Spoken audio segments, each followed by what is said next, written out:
Hello, my friends, and welcome back to Sunday School with me, your host, Sarah, in the Luxton Temple.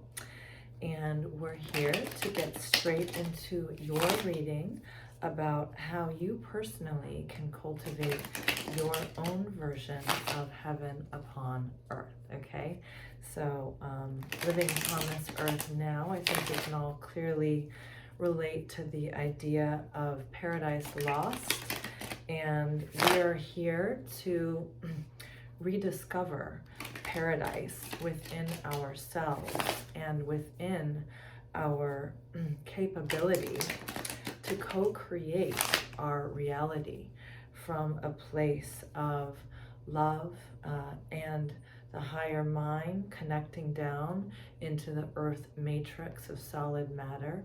That is the sculpting material that we all collectively share and work with, for it is just as conscious as we are. And so it does react, the world, the solid material world in the quantum field is just made out of waves. So it all works with us when we believe that it does. And when we create, visualize, imagine, and intend from an authentic place in alignment with our heart and soul. So this week, you're going to go ahead and choose a card, 1, 2, or 3. And again, choose 1, 2, or 3. If you're a heavyweight, we have a new option this week, which is that you can have all 3 cards. So the way that will work, if you choose all 3 cards, it'll most likely be a past, present, future situation. Past, present, future situation. For this coming week, whenever you're watching this, you'll likely have all those elements of those cards. So I'm using the Aquarian Tarot, which I love. So beautiful. Kind of some of the illustrations there. Okay, so now I feel like I should shuffle a couple more times, but we're going to start with card number 1. All right, card number 1 for the next week. How you're cultivating your version of heaven upon earth. So you have the King of Wands. Now, kings are leaders, and so this is about leadership. Wands are about fire, passion, creativity, also procreation, sexuality, sexual energy, which is the same thing as creative energy, okay? It's all the passion of creating ideas, moving through the fire, literally in the body of romantic attraction, or in the mind and the body as the excitement that one feels in the creative process. Or the communicative process when communicating something one is excited about. So when you have the King of Wands showing up as how you create heaven upon earth this week, you may need to become the King of Wands. So that's stepping into a leadership position where you are coming up with new ideas about how to do things, okay? The King of Wands is very entrepreneurial, all right? He does love to look at and know the map, to know how things have been done and laid out, but his favorite thing is to go in and mix it up and change it and add a new road on the map and add like a new dimension into the world, like a 2D map, turn it into a 3D map. Something like that. His ideas are endless, okay? And people will listen to him and work for him, around him, just because he has such great ideas and great passion about those ideas. So he's a starter. He's a real fire starter, okay? So this may be you that is starting a fire, starting a project, leading a group, stepping into very sexual, passionate yang energy, okay? Or it can be somebody that you come across. Maybe you're working for this person, under this person, supporting this person. But the idea is that when I'm talking about how to bring heaven to earth, this king is already tapped in to heaven on earth, okay? Now he's tapped in a way that, like, I'm getting, he may not know it, like you may not know it, or this person you meet may not know it, but the fire that this king wields is the passionate fire of heaven. So that is truly the fire of creation. We're not talking about fire can create and destroy, but this is the fire, like an etheric fire of creation upon the earth, okay? So it's really about, wow, it's really about purifying the intent behind a leadership position, and also, oh gosh, also too, about creating heaven upon earth. This is an interesting one. So it's about people can, when they talk and they're fiery and passionate, they can wrap you up into their fire, okay? So this is also about your information sources. Who is your king? Who is your information king? And who is your passionately delivering information? This is very interesting because if you look at the news and social media, there are so many people at this moment very passionately delivering information and advice, okay? Now you have to be careful because one can deliver passionate information, which becomes a vast flame of illusion that you get sucked up into, okay? You lose your ground. But one can also deliver a flame of inspiration, okay? Either way, that flame may be illusion, because when somebody's talking, they're talking from their own perspective.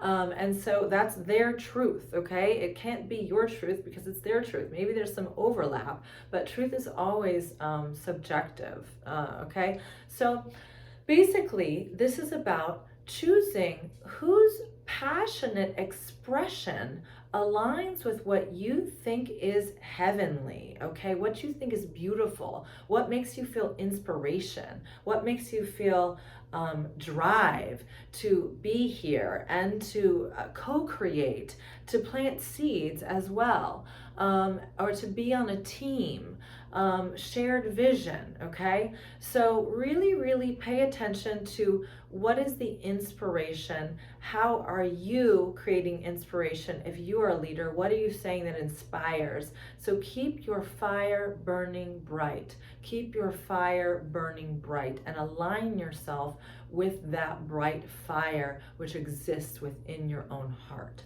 So that's for you, number one. Now moving along to number two, card number two, okay. 8 of Pentacles. So I'm afraid you have a little bit of a mundane week, card number 2.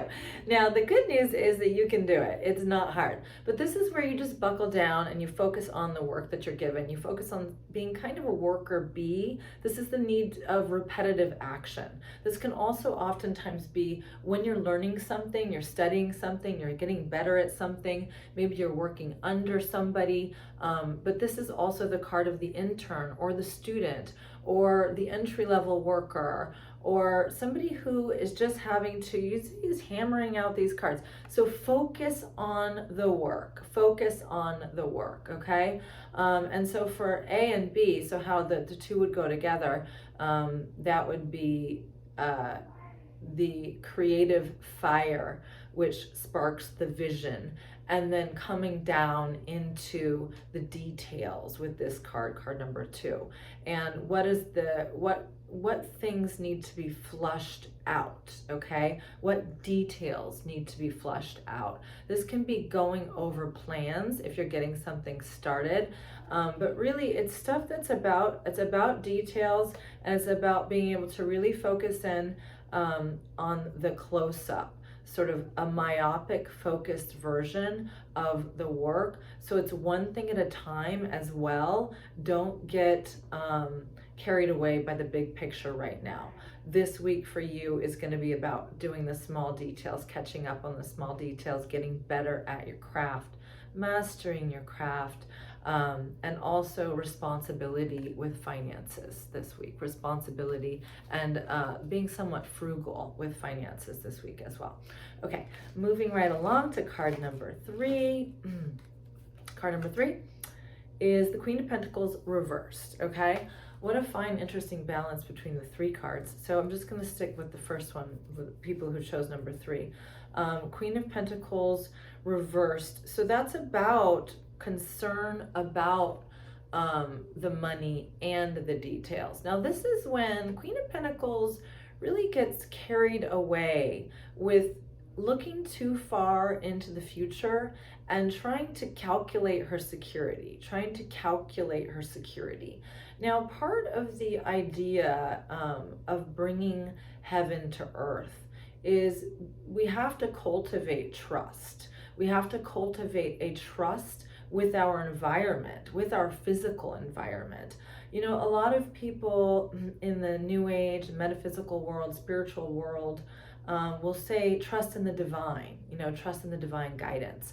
But we'll forget that everything in the world, everything that exists, if you're going to say there's a divine thing from heaven, the creator, the creatrix, the one unity of all things, that means everything is divine. Everything is, in fact, of a heavenly nature. How we interact with it and relate to it is about what our heaven on earth is.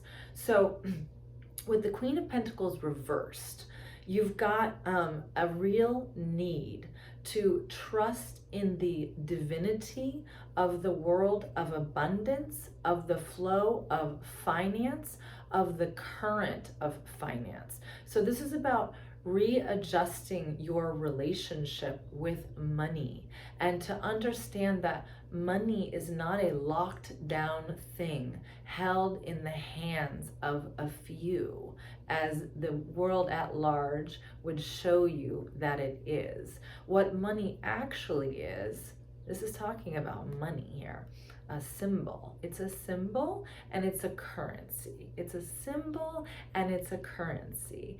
And that means that you can work with it as a symbol and a currency, and you can align it with your version of heaven. So that's as you're removing your blocks and you're opening to what it is that you want to cultivate in your paradise garden, you also need to cultivate a trust that you're aligning with the currency of abundance, that symbolic currency of abundance. And in tarot, it's really great because the symbol of it is a star, literally, and a star is a very cosmic, heavenly sort of object, etched into the earth, So that's also about allowing the 3 together. Actually, I'm just going to give a little summary real quick. The 3 together.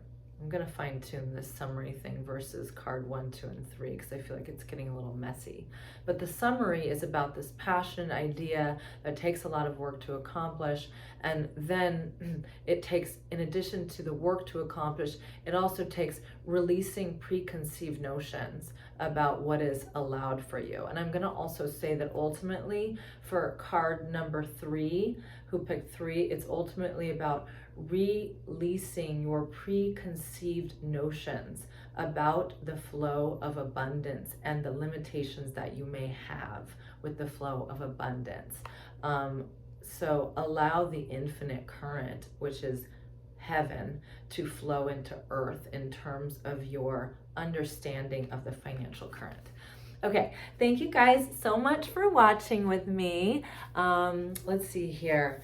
Please like, share. I've been so enjoying those of you who have shared your experiences with my past readings, with the certain cards and how they align. I'm very grateful to hear that. So if you ever feel like sharing, commenting, whatever, I love that.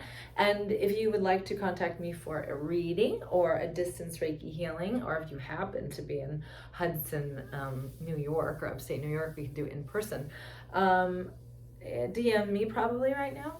I'm still working on my schedule. I love you guys and have a wonderful week. Okay.